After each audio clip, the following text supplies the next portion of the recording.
ಸಂಕಷ್ಟ ಒದಗಿದಾಗಲೆಲ್ಲ ಮಹಾವಿಷ್ಣು ಸ್ವತಃ ಅವತರಿಸಿ ಅದನ್ನು ರಕ್ಷಿಸುತ್ತಾನೆ. ನನ್ನ ಜ್ಯೇಷ್ಠ ಪುತ್ರ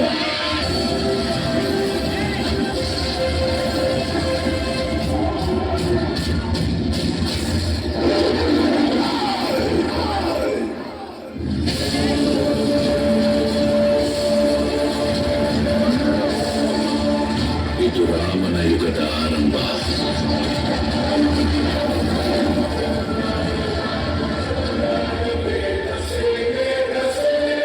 ಇಲ್ಲದೆ ಈ ಪ್ರಪಂಚದಲ್ಲಿ ಯಾವ ಶಕ್ತಿಯೂ ಏನು ಮಾಡೋಕ್ಕಾಗಲ್ಲ.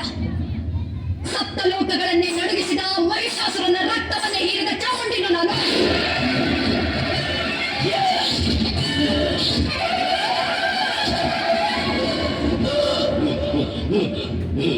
ದೇವಾದಿ ದೇವತೆಗಳನ್ನೇ ಎದುರಿಸಿದ ಚಂಡ ಮುಂಡರನ್ನೇ ಸಂಹರಿಸಿದ ಭದ್ರಕಾಳಿನು ನಾನು.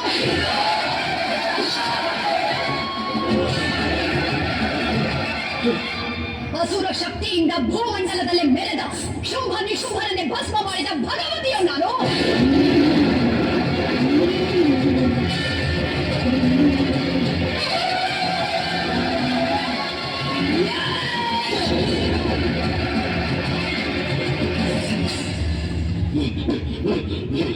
ಈ ಸರ್ವಶಕ್ತಿಯ ಮೇಲ ನಿನ್ನ ಪ್ರತಾಪ, ನಿನ್ನಂತ ಕ್ಷುದ್ರ ಶಕ್ತಿಯ ವಿನಾಶಕ್ಕಾಗಿ ಬಂದ ರುದ್ರಕಾಳಿಯು ನಾನು.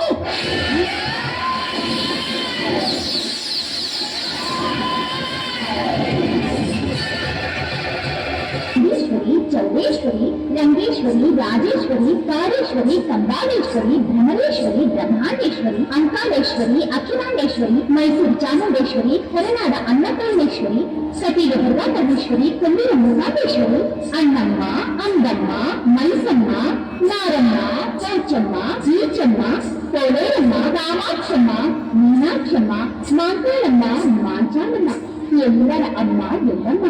ಹೇಗೆ ಕರೆದು ಅದು ನಾನು.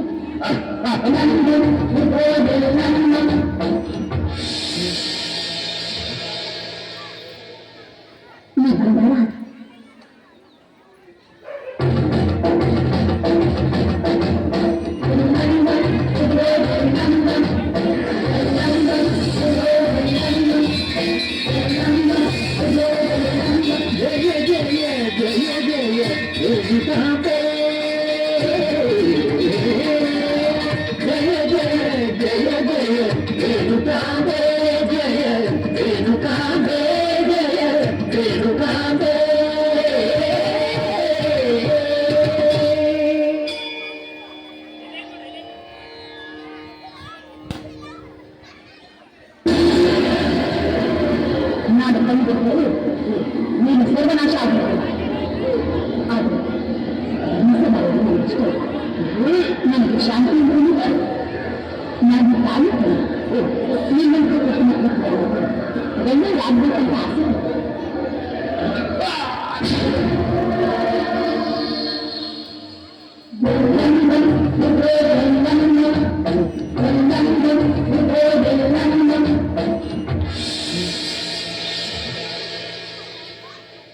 ನೀ ಬಂಗಾರ ಹಚ್ಕೊಂಡೆ ನನ್ನ ಕ್ಷಣ.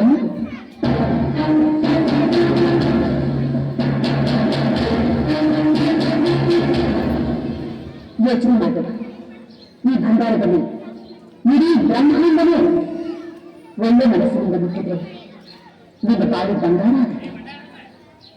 ಕೆಟ್ಟ ಮನಸ್ಸಿನಿಂದ ಮುಟ್ಟಿದ್ರೆ ಸಿಟ್ಟು ಬೂದಿ ಆಗುತ್ತೆ.